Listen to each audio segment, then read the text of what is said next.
kwanza umusore agomba kubanza we akabyibaza. Utabyibaza ntago wabona igisubizo. Utarabyibaza wowe nk'umusore ntago undi muntu yakubonera igisubizo. Nundi kubikubaza yabasa nk'ugiye mu bitamureba. Ariko first umusore banza ubyibaze. Uzeza inzira yawe ute? Umusore azeza inzira ye ati. Namara kwibaza icyo kibazo araza gushakisha igisubizo. Amen. Ndimo ndasoma bibiliya. Kenshi nugambirira neza uri umusore ukagendera ku ijambo ry'Imana. Hari benshi batazakumva. Ugitangira mu ntangiriro.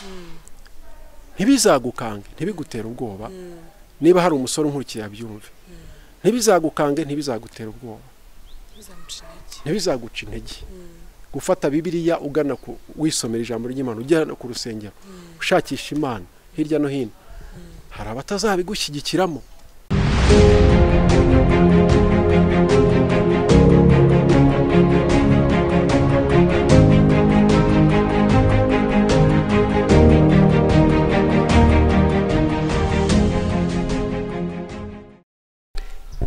Nongeye kubasuhuza cyane abakunzi ba isi nziza channel.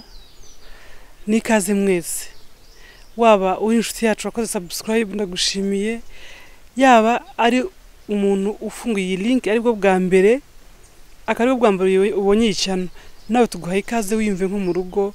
Turabakunda cyane mwese, kandi nkuko nkunda kubivuga nongeraho ko ikiganiro cyose kinyura hano atari cyubusa. Umuntu wese afata umwanya akagira ikintu atambutsa hano, yaba umuvugabutumwa, yaba utanga ubuhamya, yaba ibindi biganiro byose biba byateguwe kandi bifite akamaro.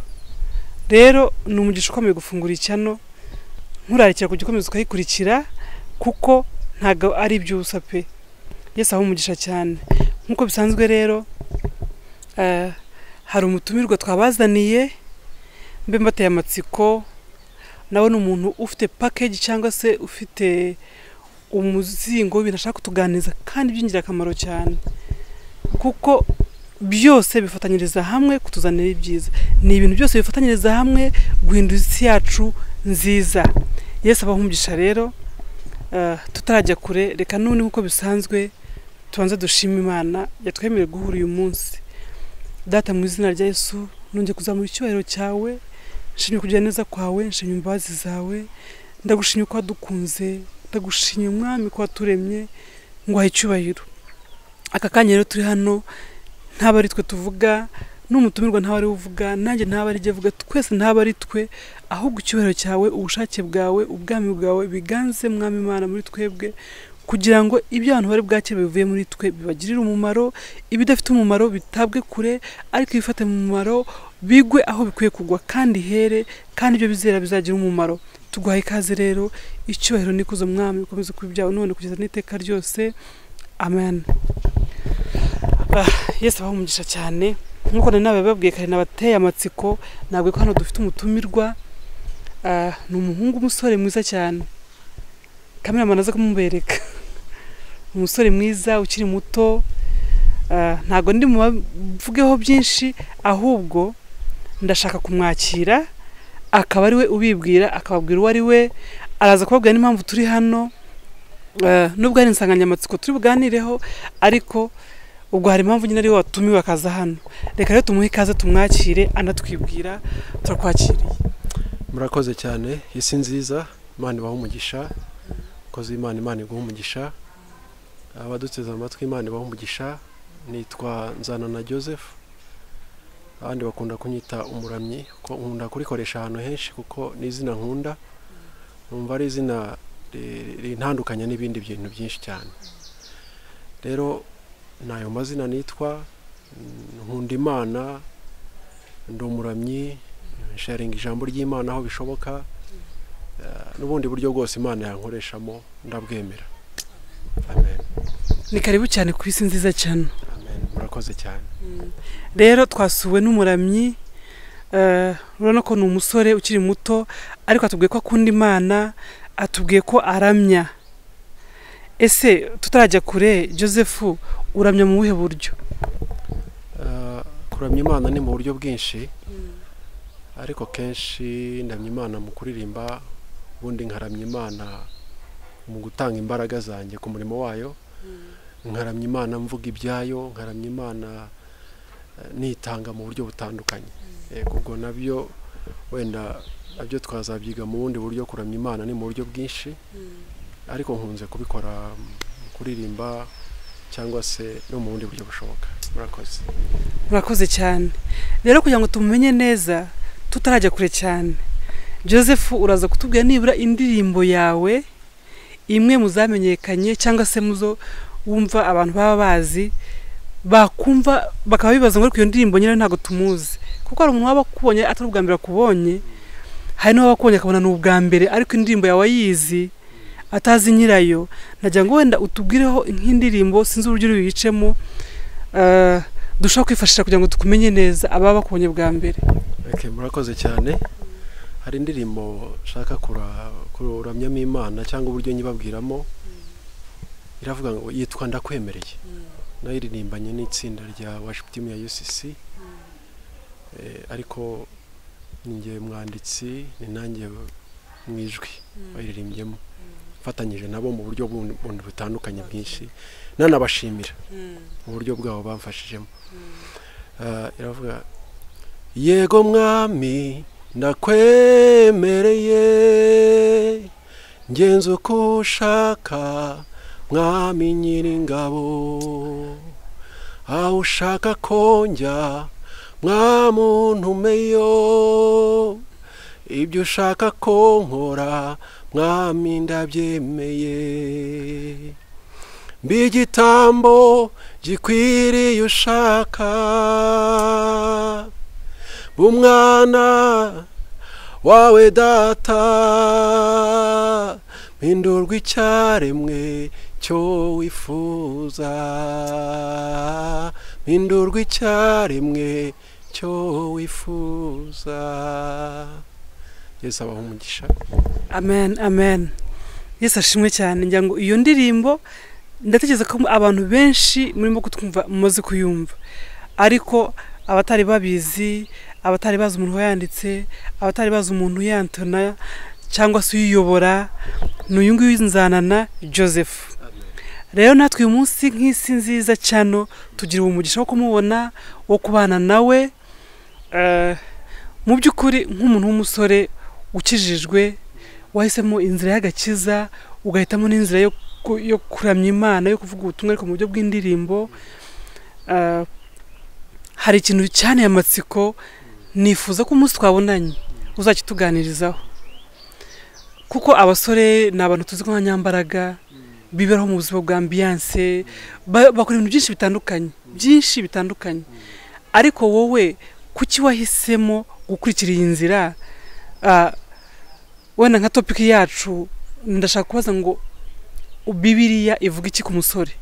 Uraza kubituganiza mu buryo burambuye, ariko ndashaka kumenya bibiliya ivuga iki ku musore muri make. Amen. Kibazo cyiza cyane. Gusa bibiliya ivuga ibintu byinshi cyane ku musore, ndetse iyo ivuga no ku munyembaraga ibivuga ku musore mu buzima busanzwe. Wenda abandi bashaka kuva mu mbaraga mu buryo bw'umwuka, ariko ndavuga mu buzima busanzwe ibivuga umusore.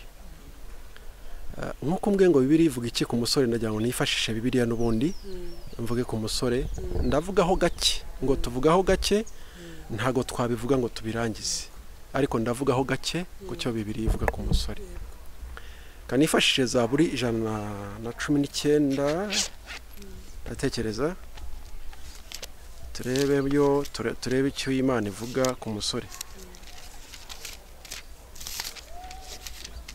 Zaburi 119 umurongo wa 9 haravuga ngo umusore azeza inzira ye ati. Ni ikibazo kibazwa. Umusore azeza inzira ye ati. Kwanza umusore agomba kubanza we akabyibaza. Utabyibaza ntago wabona igisubizo. Utarabyibaza wowe nk'umusore ntago undi muntu yakubonera igisubizo. Nundi kubikubaza yabasa nk'ugiye mu bitamureba, ariko first umusore banzo byibaza. uzeza inzira yawe ute? Umusore azeza inzira ye ate? Namara kwibaza icyo kibazo araza gushakisha igisubizo. Amen. Ndimo ndasoma bibiliya. Bibiliya yabaye nk'ihagarara mu mwanya w'umusore wibaza ikibazo. Wafashe umwanya akibaza ikibazo, akibaza nzeza inzira yanjye nte? Umusore azeza inzira ye ati? Wenda hari umusore udukurikiye urimo wibaza icyo kibazo.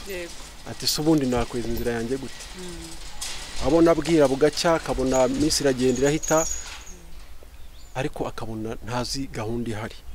Umva bibiliya ikivugaho ngo azayejesha kuyitondera nk'uko ijambo ryawe ritegeka. Haleluya. Ntabwo ari ijambo ry'undi muntu, ni ijambo ry'Imana. Ikintu gishobora gufasha umuntu mu rugendo mu buzima bwa gisore kugira ngo anyure mu busore neza, atanduranyije, adateje umutekano muke, ataruhije leta, ataruhije ababyeyi, ataruhije abo babana, atagoranye mu buryo butandukanye bwo kuri iyi si, ni ukwitondera ijambo ry'Imana.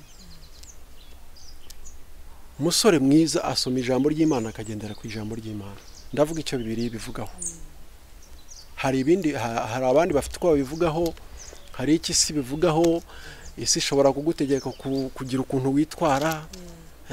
Umusore wenda kumva ko kugira ngo abe umusore mwiza ari uko agenda adegaje amashati, ajya mu kabari akagorobereza mu kabari, ese atereta inkuma ahinduranya buri kanya, ese akayoga kagezweho akamenya. Ariko none hasi cyo nishimiye ikibazo mbajijwe, ntabwo ari cyo nabajijwe. Nuko mbikomojeho kugira ngo buri musore yumva ahantu ari.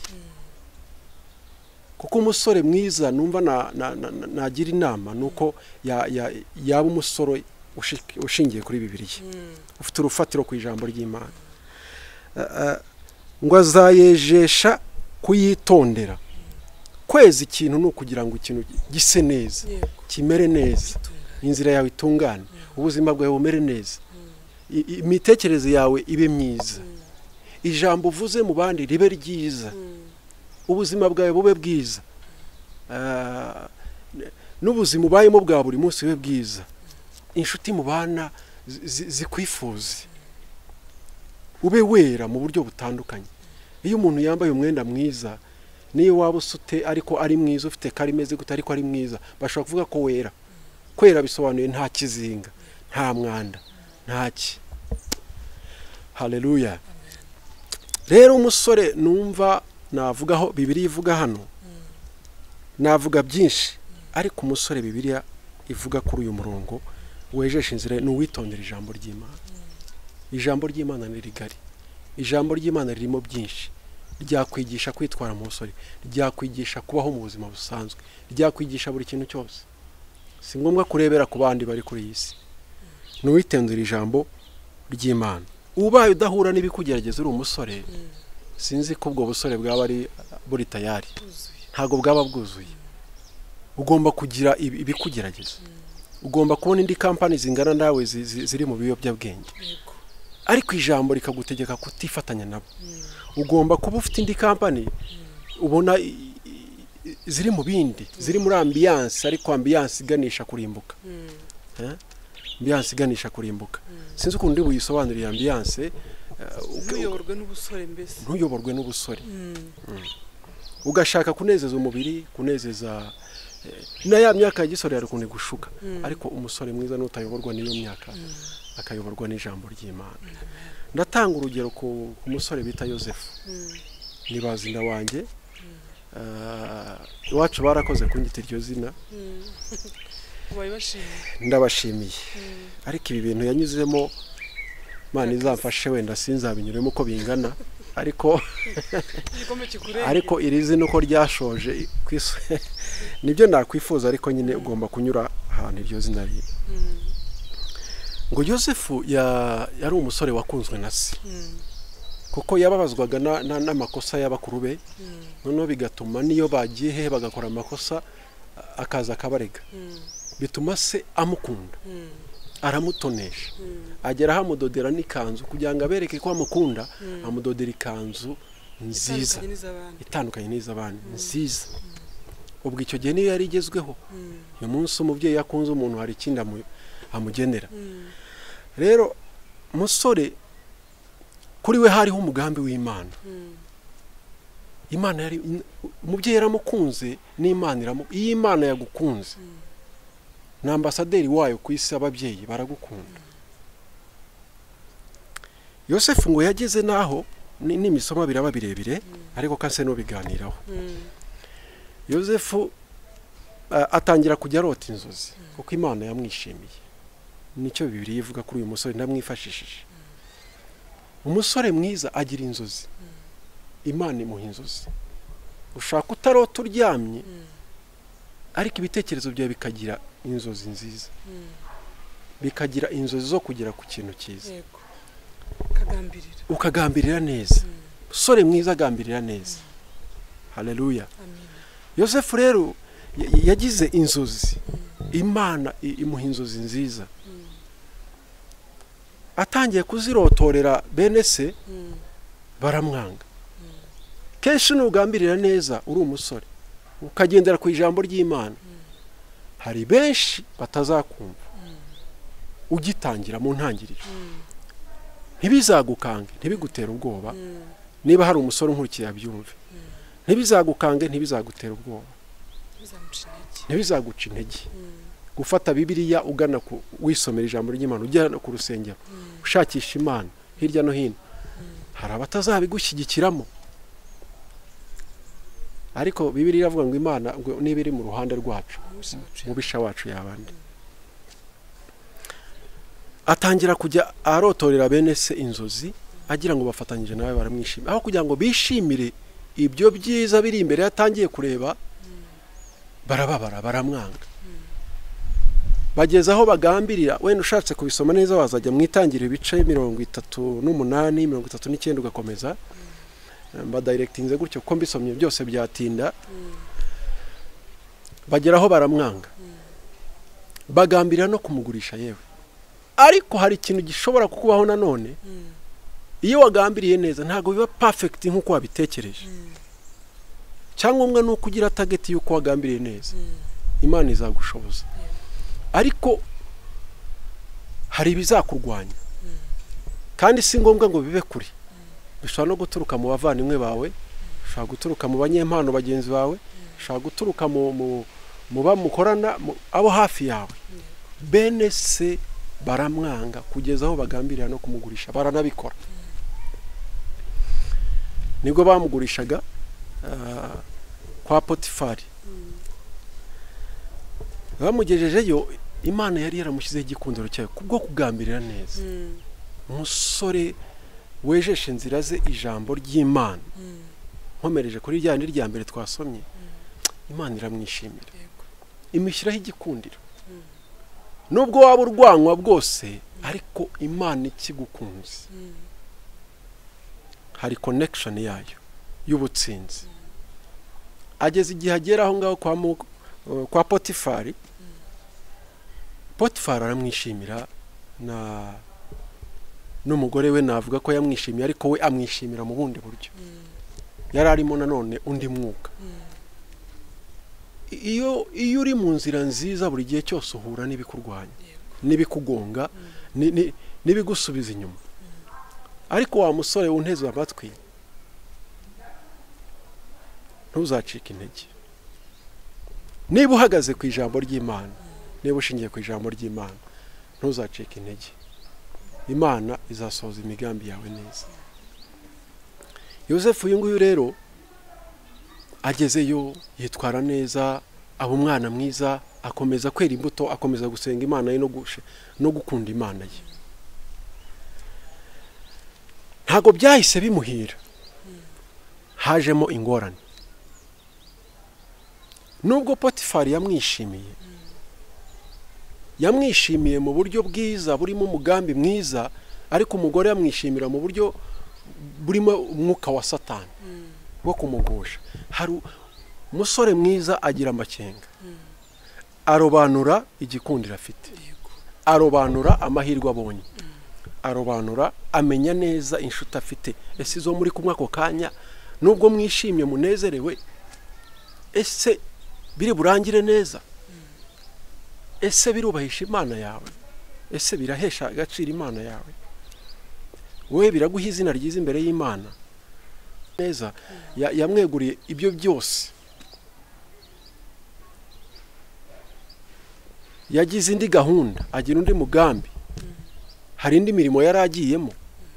Yifuza uwo yasiga ku rugo, yifuza uwo yasigira gahunda ziri aho ngaho kugira ngo zijye ku murongo neza. Nk'uko iyo ugiye kujya nko muri gahunda zindi, hari umuntu wifuza gusiga mu bikorwa.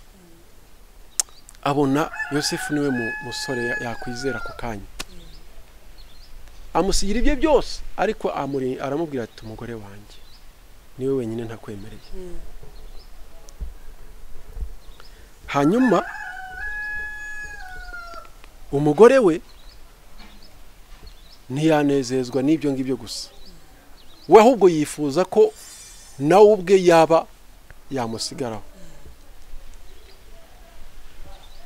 Yosefu kuko yari ariho umwuka w'Imana, yari ashingiye ku ijambo ry'Imana. Umusore ushingiye ku ijambo ry'Imana, umusore ugendera ku ijambo ry'Imana, aba ariho n'umwuka w'Imana umugira inama.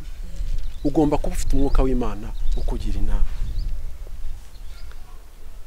Muri we ntiyashutswe n'ubusore. Uyu musore yari muzima. Uyu musore yashobora gukora icyaha. Uyu musore yashoboraga kubikora ntihagire n'ubimenya. Sinibaza ko muka Potifari yari kumurega, yashobora kutamurega, ariko uyu musore yari yaragambiriye kugendera ku ijambo ry'Imana. Iki ijambo ry'Imana rimutegeka. Ijambo ry'Imana riyobora neza, ijambo ry'Imana rikugeza heza, ijambo ry'Imana rikuyobora heza. Ntabwo ryaguta mu muriro, kandi aho ngaho yari agiye mu muriro, iyo aba atashingiye ku ijambo ry'Imana, iyo aba atari ku mugambi w'Imana, yari kugwa muri uwo muriro. Nta kabuza, yari umusore wifuzwaga na muka Potifari. Ntabwo ari umusore ujenjetse, ntabwo ari umusore mubi, umugore w'umwami. Ntabwo ari umusore mubi, urumva yari umusore w'igikundiro umeze neza. Aho uri wenda ubwo bwiza n'ubwo busore nuko kuntu ubona ukunzwe n'iby'isi ntibigushuke. Ni umunota umwe ukaba wagwa mu muriro, umunota umwe birashira. Ni iby'igihe gito, ni ibirebeshwa y'amaso y'umuntu. Ngo hari ibirebeshwa andi maso, harahari tuba tugana. Nk'uko uryama ugasinzira utazi uko umunsi w'ejo niba buzacya izuba riva, buzacya imvura igwa, buzacya bimeze gute. Ese hari umunsi umwe bwakeye turi muri lockdown, bucye turi muri lockdown, buri wese wari ufite gahunda ze arabana. Wari wagiye gutayagumayo gutembera mu kindi kinyarwanda. Amen. Wari uri mu ntara, ibyo ntago wabivugaga ngo urugo rwanjye ruri Kigali, no. Sinasizeyo rasiyo, no. Yari umugambi w'Imana gusa, ntawe wari gutakira. Yewe n'umuyobozi w'umudugudu nawe ntiyavaga iwe, ntiwari kubwira umuyobozi w'akarere, nawe ntiyavaga iwe, ntiwari guhamagara, nawe ntiyavaga iwe. Rero umusore unteze amatwi cyangwa unyumva, ibintu bya gisore uba wibwira ko ari byiza, ntibigushuke. Gusohoka ukarya ubuzima, ukaba n'umukobwa mwiza uhinduranya umunsi ku munsi. Icyaha mu bundi buryo bavuga ko kiryoha, ariko kiryoha cyica. Inzoga uyitangira neza uyinywa, njye sinabaye umusinzi cyane ngo munywe cyane, ariko abanywi babo bavuga ko ziryoshye cyane, ariko asoza ubona ayoboza ahataha. Ubwo ni uburyohe, wagiye wambaye neza, uri umusore usa neza, ukagaruka ukambakamba bagutwara, gasoza wicuza. Bagukubise icupa bagize gute? Wenda navuze ku musore, ariko niba n'undi bibikoraho gutyo nawe abonereho. Amen. Rero umusore mwiza Bibiliya ivuga ni umusore ushingira ku ijambo ry'Imana. twibuke ko jambo ari Kristo. Jambo ni Kristo. Hari ibyo Yesu yifuza ko, hari ibyo Imana ishaka. Umusore mwiza ashingira ku ijambo ry'Imana. Ibyo ureba ubu ntibigushuke. Kuva ku myaka waba urimo y'ubwadoresa kugeza ku myaka wenda gushaka runaka, ushobora kuba waranashatse ariko ukiyumvamo ubusore. Nawe ntibigushuke. Ibyo ubona ntibigushuke. Ugize amahirwe ubona akazi keza ukiri umusore, ubonye imodoka nziza ukiri umusore, ugize amahirwe ibintu byose bigenze neza ukiri muto. Reba ahantu wicara cyangwa upfukame cyangwa utekereze uvuga uti Imana yanjye ibi mbikesha wowe warakoze. Izo mbaraga zawe za gisore uzikoreshereza Imana. Amen. Sugira ngo uvuze Imana mu busore Ntago bigayitse. Ntago bigayitse. Ni inyungu zawe. Ni inyungu zawe. Ntago biteye isoni. Ni inyungu zawe. Yosefu yirinze muka Potifari. Yiyimye ibyo areba. Ntago wiyima ibidahari, wiyima birahari. Yes. Birahari. Yariyimye. Ariko bihari. Reba iyo nzu ariko uwo mwamikazi yari arimo. Reba ariko ifunguro bari gufata wenda muri ubwo buryo. Reba ariko icyo cyubahiro yari kubona ariko cyari ikisi. Cyari gushirana ako kanya. Byashobokaga ko na Potifari yari kugaruka akamufata. Ibyo bikaba birarangiye. Ariko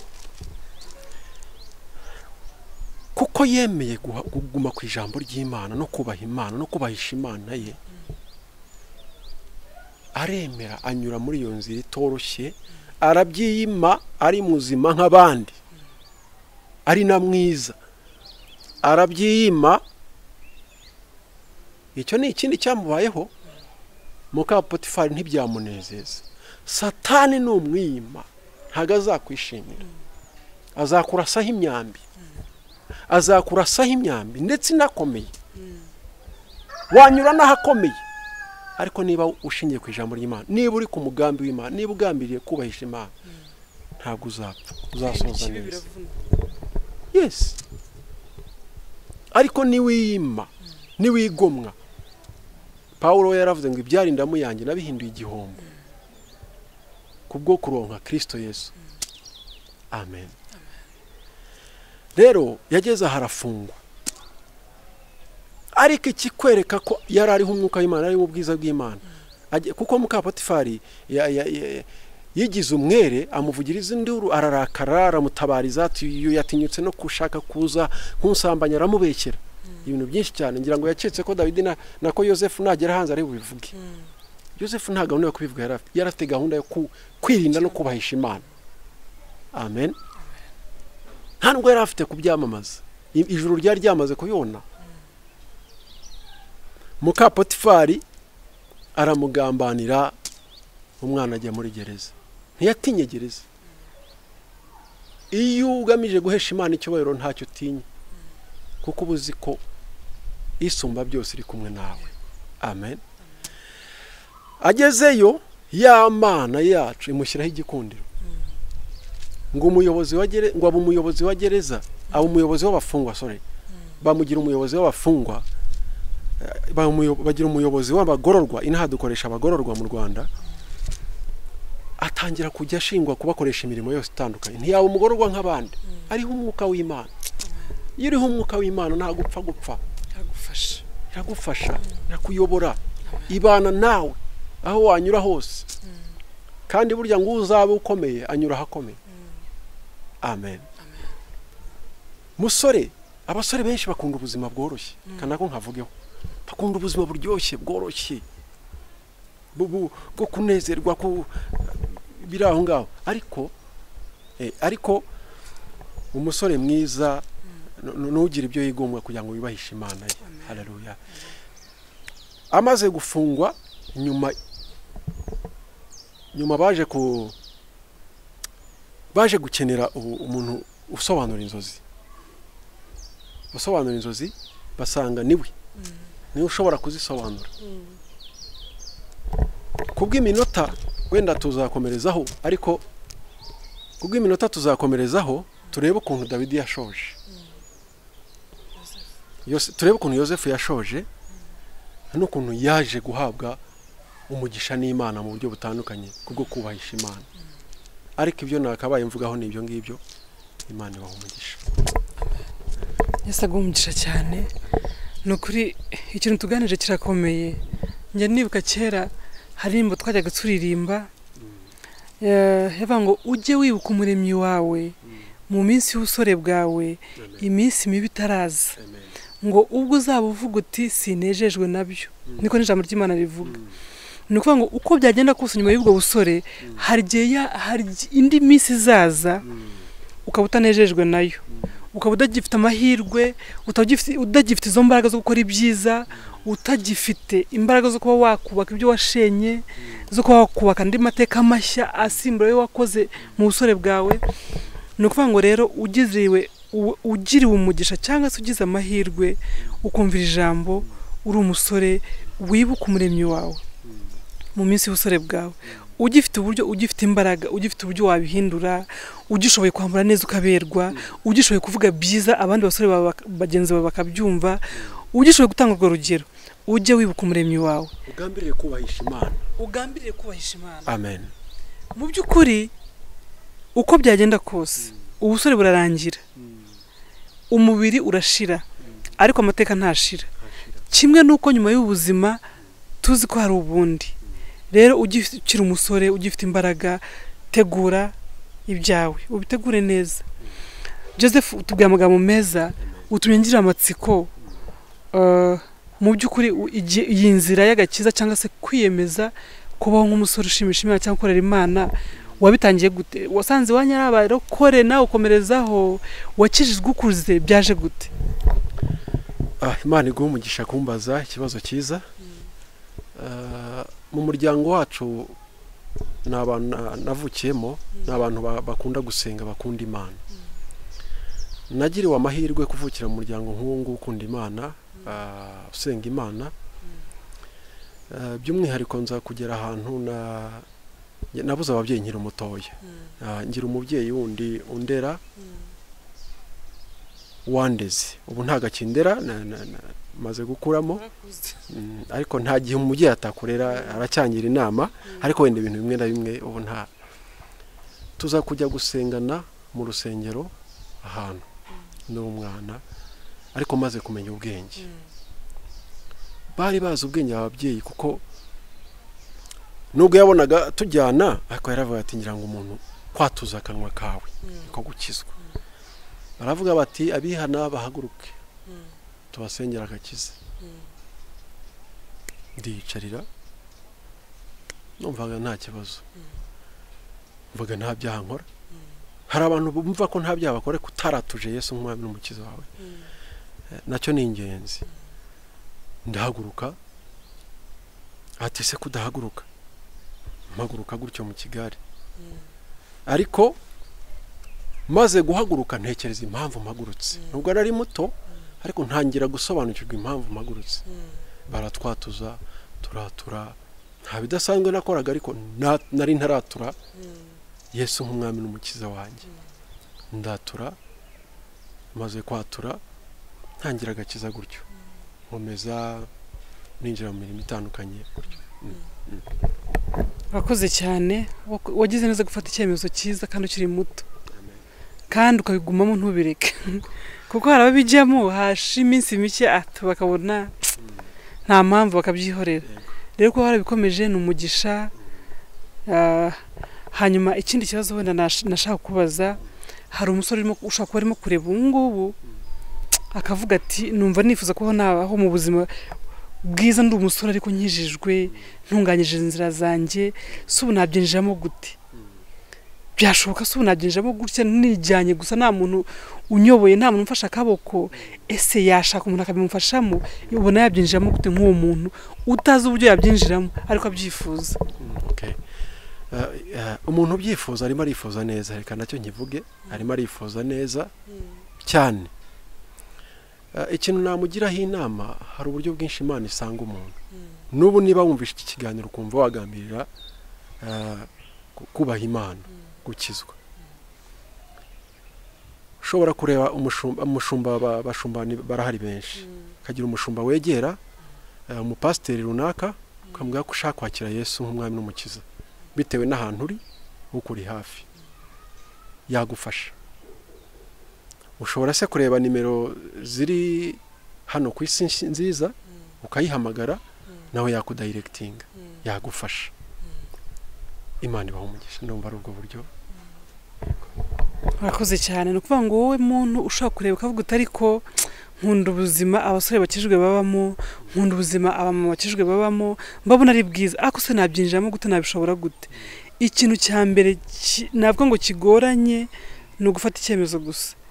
Ugifata icyemezo ukumva byishimiye, natwe twagufasha, twaguza n'abakozi b'Imana, abapasiteri, niba ari umupasiteri runaka wumva wifuza, cyangwa se ni ugufata umwanya wawe gusa ukabyitaho ukabikurikirana ukinjira, kuko ni ubuntu nta kintu na kimwe bisaba. Yesu aba umugisha cyane. Rero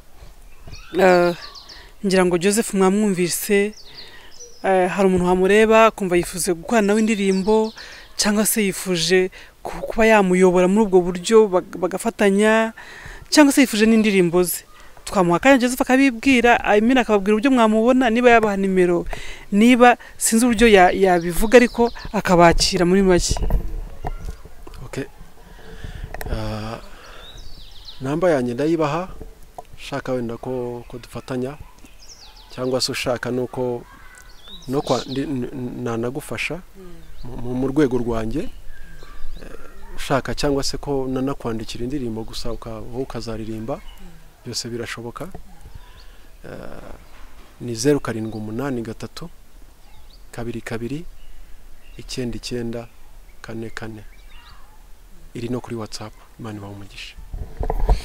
Yesu abahe umugisha cyane. Rero abakunzi ba isi nziza cyano, nkuko dukunda kubibabwira, kubatumiza abatumirwa bose, kubazanira abashyitsi, gukora ibiki byose no kugira ngo dufatanyirize hamwe kugira isi yacu nziza.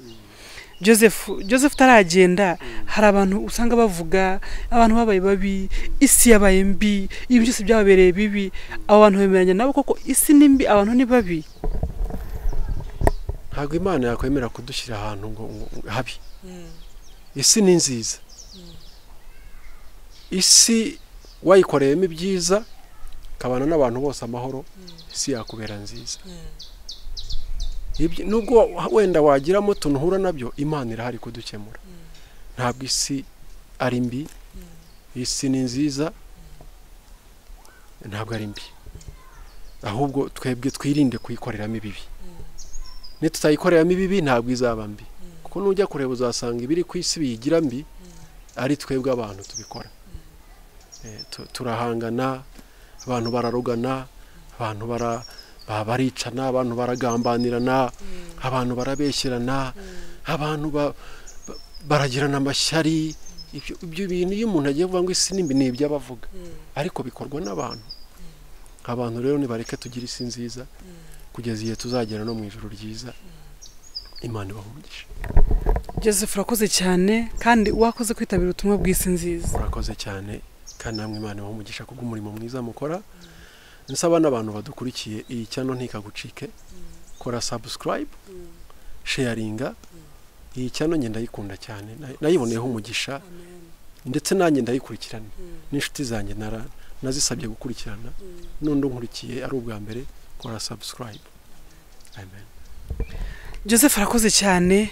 Ngira ngo mwabyumvise, isi ntabwo ari mbi, ahubwo ibyo dukora nibyo bigira mbi. Iyo ukoze ikintu kibi kirabyara, kikabyara icyo cyabyo nacyo kikabyara, kikagira abuzukuru n'abuzukuruza n'ubuvivi, hanyuma tukabaho mu isi tutishimye. Kandi mu by'ukuri kugira isi yacu nziza cyangwa kuyiteramo imbuto nziza, natwe dusarura byiza, kuko icyo ubibye nicyo usarura. Kandi iyo ubayeho umutima ubabaye, witotomba, utanezerewe, umutima ubabaye ntabwo unezeza Imana. Kandi iyo umutima utanezeza Imana, ntabwo byoroshye kuzagera iyo ujya, ntabwo byoroshye kuzabona ubwami bw'Imana. Rero reka dufatanyirize hamwe twese, uko imbaraga zawe zingana. Mu mpano yawe si ngombwa gukoresha impano nk'iya Joseph cyangwa nk'iyundi, ahubwo wowe icyo wiyumva mu mutima wawe guhatira gukora kandi ushoboye, ugikore kandi cyiza. Yesu ahe umugisha cyane. turabakunda. Iki kiganiro kikubereye cyiza jya ugisharinga, niba utarakora subscribe ukore subscribe kugira ngo ninagira ikiganiro gitambuka kijye kikugeraho mu ba mbere. Murakoze cyane, turabakunda.